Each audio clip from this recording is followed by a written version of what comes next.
E2. Esse aqui é legal. Problema com ignição ou corte de chama. Vamos lá. Esse eu consigo mostrar funcionando.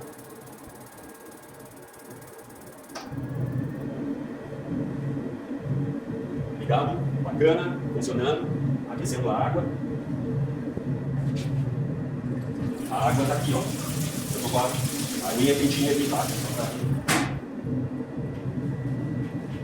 E aí, eu faço isso. Fechei o gás.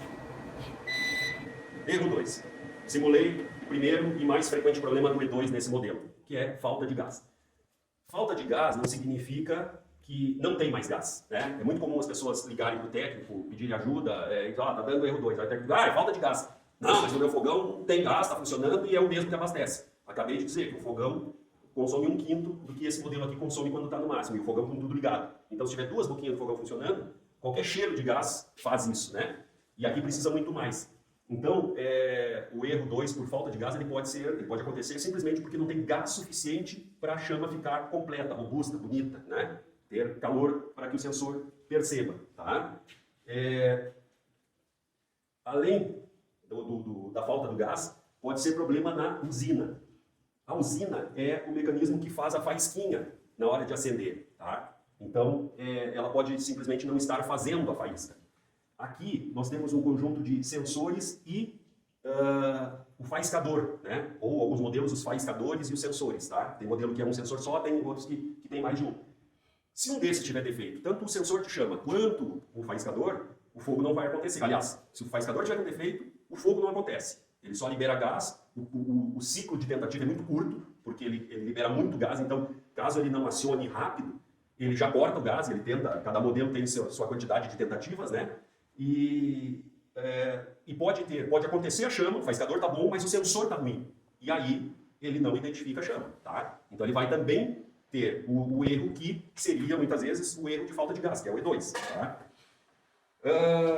Se for falta de gás e o dono do equipamento conseguiu perceber que é falta de gás, a solução foi dada por ele. Essa é a parte que o cliente consegue resolver e consegue identificar, né? Já, problema na usina, problema no faiscador, que aqui diz centelhador, mesma coisa. Eletrodo ionizador, é o sensor de chama, né?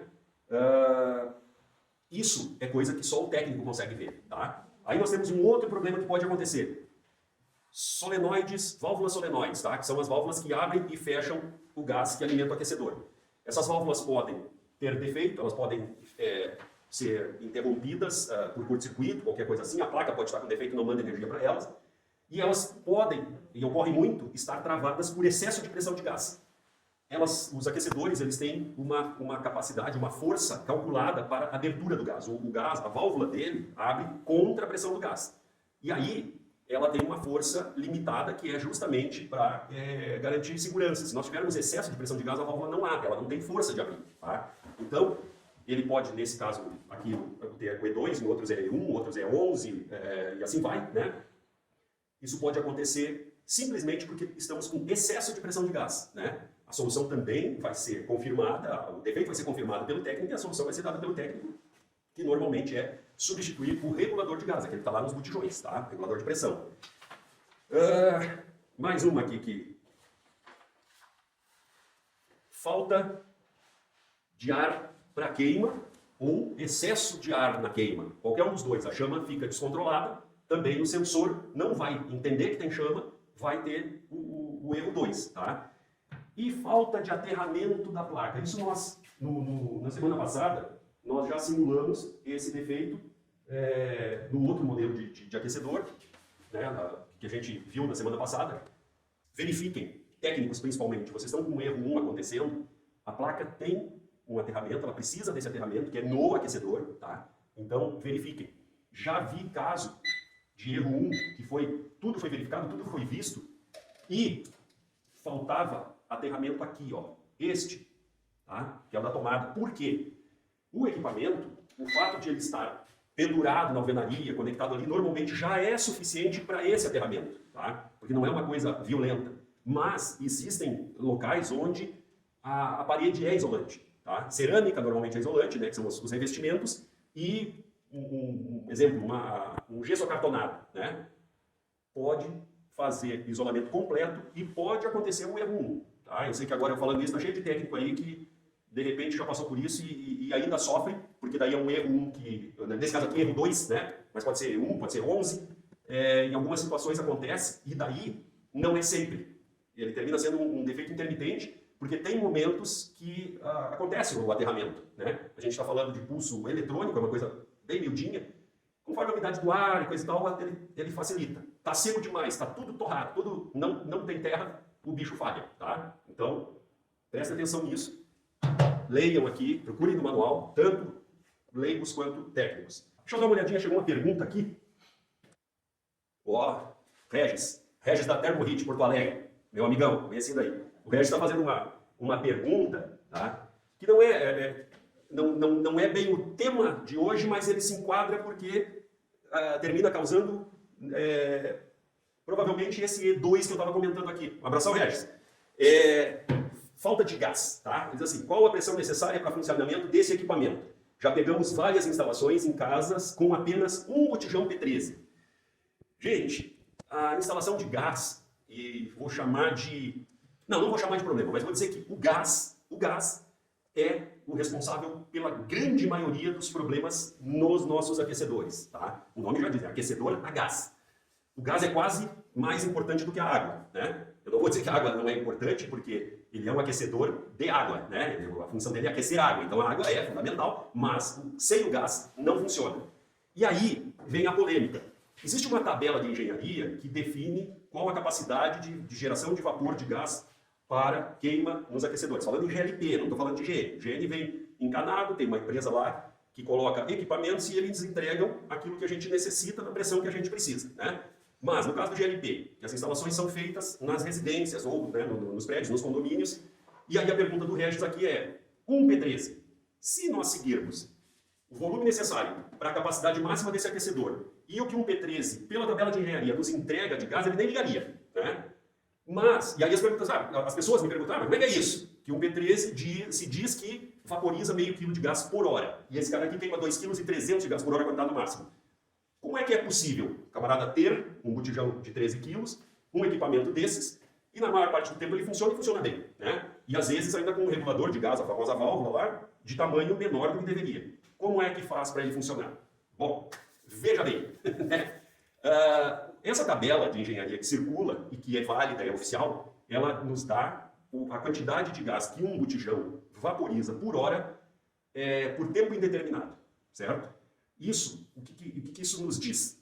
Que isso não é, que aquele vapor, aquele volume, não é o máximo que a gente consegue tirar do botijão em uma hora. Aquilo é o que a gente consegue tirar ininterruptamente, sem interrupção, por muitas horas, tá? Então, aí a natureza fica a nosso favor nessa situação, porque os banhos do cara mais demorado é 20, 30 minutos, mas banho normal é 10, 15 minutos, não passa de 15. O cara, acima de 12, 13 minutos, o cara já está só enrolando ali, tá relaxando embaixo do chuveiro. Então, como na maioria das vezes as pessoas utilizam por 10, 15 minutos, aquele botijão aguenta, porque ele vai produzir muito mais do que aquele meio quilo que circula, que diz na tabela que o P13 dá, né? Mas, como a gente logo vai interromper o consumo, ele fica lá bonitinho. Qual seria a consequência se nós ligássemos com o P13 e deixássemos o dia inteiro ligado? Por questões, né, por características químicas do GLP, ele começaria a perder temperatura, e vai perdendo, e chega até congelar. Alguém aí, que está me vendo, né, que está me ouvindo, já viu esse fenômeno acontecer. Cria gelo na volta do botijão, e o gás não vem mais na temperatura que é necessária, no volume que é necessário para ele. Nesse momento, além de ele terminar tendo um erro de falta de gás, ele ainda suja muito. Esse gás vem com uma pressão menor, ele vem com uma densidade maior, e a chama que deveria ser azulzinha, perfeita, quase transparente, ela fica fumacenta. Aí o aquecedor preteia por dentro, vira um banzé, tá? A gente falou aqui no P13, mas a tabela fala da vaporização do P2, do P13, do P45. P20, pessoal, aproveitando o gancho aí do gás, P20 não é para uso residencial, tá? Porque volta e meia, as pessoas consultam a gente, eu tenho uma pequena indústria, eu tenho várias empilhadeiras e o meu fornecedor me vende o gás P20 lá por um preço que vale a pena, eu posso usar em casa. Não dá. O botijão P20 é para uso veicular, é para, na maioria das vezes, máquinas empilhadeiras, e ele não serve por quê? Aqui a gente queima gás vapor, no fogão gás vapor. Na empilhadeira tem uma coisa chamada, no B20 tem uma coisa chamada pescador, que faz com que o gás venha líquido, e ele sai líquido pela válvula, e ele só é vaporizado lá dentro do motor da empilhadeira, tá? Por conta de uma válvula que existe. Então o B20 não serve. P45, P90, P190 e assim vai, né? Uma dica para quem tem casa, está construindo, ou para os técnicos mesmo. Quanto maior a nossa necessidade de gás, maior tem que ser a instalação. Uma coisa que na semana passada eu já falei, e vou continuar repetindo, repito sempre, a tubulação do gás. Quanto maior o diâmetro da tubulação, melhor para o equipamento, melhor para a instalação de gás, tá? A gente não perde nada usando a rede de gás em bitolas, às vezes, até maiores do que o recomendado, certo? Quanto maior a bitola, menor a pressão de trabalho a gente consegue usar, mesmo para distâncias longas. Então, isso é legal. E, para quem tem uma cozinha industrial, para quem tem um prédio, está começando qualquer negócio, não só cozinha, uma indústria, tem uma máquina, o gás não é dinheiro posto fora. A instalação do gás, façam ela sempre de tamanho exagerado. Exagerem na bitola, exagerem no equipamento, exagerem na quantidade de botijões. Vai funcionar melhor e não vão gastar mais por isso. Às vezes gastam menos porque gastam melhor, certo? Espero que o pessoal tenha aproveitado a resposta aí, tá? Erro 4. Eu não vou tentar simular aqui porque acho que eu não vou conseguir, porque não basta... Erro 4 é o seguinte, a temperatura da água está quente demais, tá? Ele percebe isso, né? E ele desliga e entra em erro 4. Normalmente, onde é que ocorre isso? Aqui, tá? Temperatura de banho legal, delicioso, de 38 a 40 graus. E aí tem gente que chega e digita 50. Tem aparelho que vai até 70. Esse aqui não vai até 70. Mas tem gente que põe 70 graus. Ele tem um sensor aqui que é para desligar em 70, tá? Que é o bimetálico, esse sensorzinho aqui de cima. Mas esse sensor ele é de encosto, então às vezes ele leva um tempinho para perceber, tá? E essa água pode chegar a 80, 90 graus até. Como é que ela chega? Com pouca vazão no chuveiro, o chuveiro está entupido, a torneira, ou está pequeno demais, ou falta pressurizador no aquecedor, a água que passa por ele é insuficiente, a pessoa digita uma temperatura muito alta, 50 graus queima, é desconfortável, total, se insistir vai, periga até dar bolha na pele. E aí, para conseguir ficar embaixo do chuveiro, o que a pessoa faz? Vai lá no misturador e põe água fria. A quente, que já estava vindo muito quente, quando concorre com a fria no chuveiro, ela começa a ter um volume menor de vazão. O que acontece? Ela aquece mais aqui dentro, porque ele baixa o fogo, mas ele tem um limite nesse baixar o fogo, tá? Porque se baixar demais, ele termina apagando. Existe uma relação aí entre ventoinha e gás e queimador que tem que ser respeitada. Então ele tem um limite de produção de calor. Se esse limite fica ultrapassado na capacidade dele, ele começa a aquecer demais e vai. Ele vai desligar por medida de segurança, tá? E ele aparece o erro 4 nesse caso, tá? Tem modelos, por exemplo, um que está aqui na parede, acho que vocês não veem, o erro 4 é problema de ventoinha, tá? Então, isso é uma outra coisa. Técnicos, é impossível a gente gravar todos os códigos de erro de todos os produtos.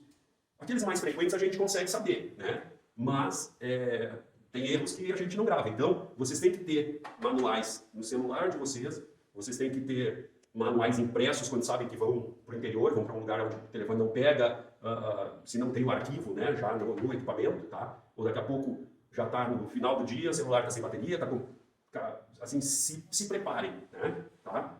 Então, semana que vem, erro 5, erro 7, não, erro 8 e HI. Vou deixar um abraço para todos, um agradecimento para quem tem nos acompanhado, tá? A gente faz isso com muito prazer. E espero que seja útil, né? Que essas informações de hoje tenham sido bem úteis, tá? Um grande abraço a todos, cuidem-se e vamos em frente.